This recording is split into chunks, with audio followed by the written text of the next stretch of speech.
दरभंगा में आए दिन किसी न किसी सड़क पर वाहन चेकिंग अभियान का आयोजन किया जा रहा है और इसी के तहत स्थानीय दरभंगा लहरियासराय थाना रोड मुख्य सड़क पर मोटरसाइकिल चेकिंग अभियान शुरू हुआ।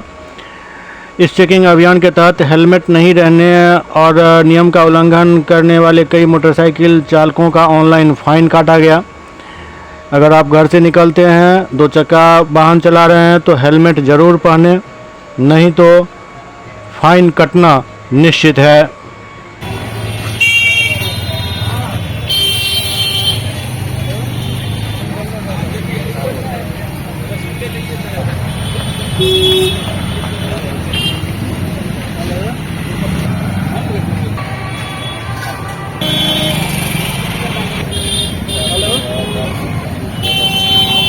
कथी कहै छै की करिए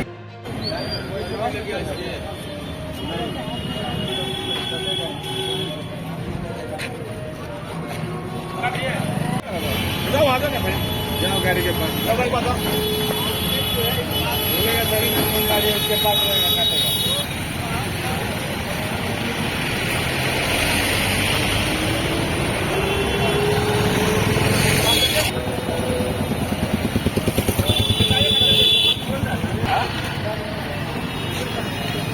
गाड़ी कहाँ लगा